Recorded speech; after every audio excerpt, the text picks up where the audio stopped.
You know, when you picture a Valkyrie, a really specific image probably pops into your head, right? Winged helmets, shining armor, this incredible warrior woman flying down from the sky. It's just an absolute icon of strength.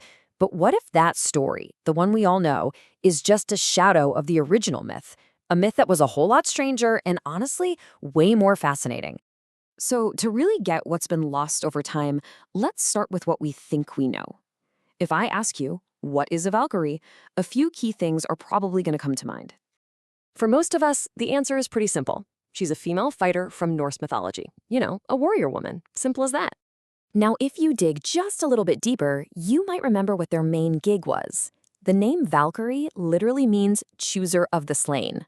They were these divine beings who got to decide who lived and who died on the battlefield, and then they'd escort the heroes up to Valhalla. And of course, today, in the 21st century, that image has been completely cemented by pop culture.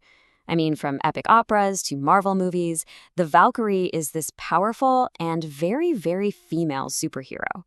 Okay, but what if that image, that warrior woman, misses the most radical part of their entire story? What if the original Valkyries and their human versions, the Shield-Maidens, weren't just women doing a man's job?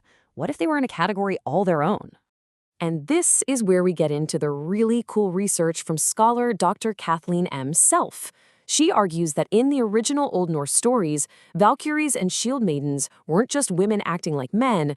No, they were understood as a third gender, a totally unique identity that existed outside of the simple male-female binary. So what does that even mean, a third gender? Well, in this context, it's talking about a person who is a blend of traits that the Norse culture saw as strictly masculine and strictly feminine. They weren't just crossing a line, they were creating a whole new space to exist in, totally separate from man or woman. So how did this hybrid identity actually play out? Well, believe it or not, the evidence is woven right into the myths themselves. And this is where it gets really interesting. On one hand, you've got all these masculine attributes. They wear armor, they carry weapons, they fight on battlefields, which was like the ultimate man's world. They have power over men's lives, and, this is a big one, they choose their own husbands, which was unheard of. But at the exact same time, they're always referred to with feminine pronouns. They serve drinks in Valhalla, a typically female role, and they're described as beautiful and are seen as objects of desire for men. It's a true paradox, a true hybrid. But here's the catch. This unique hybrid identity was incredibly fragile, and it could be completely and permanently destroyed by one single choice: marriage. In these stories, marriage is not the happy ending. It is the end of their identity. And to see just how deep this identity went, you have to look at the famous Valkyrie Brynhild. When the hero Sigurd finds her, she's asleep inside her armor. And the saga says her mail coat, her barney, was so tight it was as if it had grown into her flesh. Her armor, the very symbol of her masculine warrior self, wasn't just clothing, it was a part of her body. And the moment she's transformed is actually pretty violent. First, Sigurd sees her in her armor and just assumes she's a man. Then he literally has to cut the armor off her body, destroying it in the process. This isn't just taking off a costume. This is him physically and symbolically stripping away her third gender identity. And it's that act that awakens her into a new and much different reality. And the myths are super explicit about this. In another version of the story, the Valkyrie Sigdrifa gets in trouble with Odin, and her punishment? He tells her she can never fight in a battle again, and she must get married. So you see, marriage isn't the prize. It's the consequence of failure. It's the official end of her power. This transformation from this incredible third-gender warrior into a conventional wife is almost always shown as an absolute tragedy. Let's just look at a couple of really powerful examples from the old poems.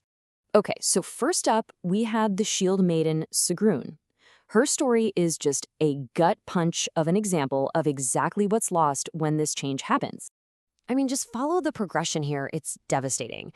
Sigrun starts out with all this power. She chooses her own husband, totally against her family's wishes. But the second they're married, poof, it's all gone. She can't fight anymore. She's completely powerless to protect her husband when he's killed later. Her own identity just gets so wrapped up in his that when he dies, she literally dies of sorrow. Her sense of self is just gone.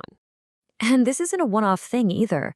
we see a very similar tragic fate happen to another shield maiden named Swava. So just like Sigrun, Swava is this fierce protector before she gets married, and afterward that same pattern repeats. She loses all her power. But her story highlights a slightly different tragedy, the complete and utter loss of her own agency. When her husband is dying, he makes her promise to marry his brother, and she can't say no. The one thing that defined her as a shield maiden, the power to choose her own destiny, is just totally extinguished. So when you understand these original stories, it really forces you to re-examine the Valkyrie that we all know today. And wow, the difference between the medieval myth and the modern icon it's stark. I mean, the shift is just undeniable. The medieval myth gives us this complex third gender figure. Her power comes from being a warrior, and for her, marriage is a tragedy. Her armor is functional, maybe even masculinizing. But the modern pop culture version, she's a hyper-feminine woman. Her sexuality is front and center. Her story is way simpler, and her functional armor often gets swapped out for, as Dr. Self calls it, those impractical metal bikinis that are designed to look sexy, not to protect. The original complexity has just been completely stripped away.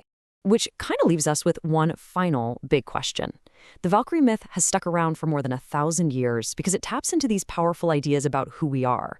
But in simplifying it and flattening this complex third gender down into a much more comfortable warrior woman, what crucial parts of the story have we lost? And maybe more importantly, what possibilities for imagining our own identities have we left behind on the battlefield?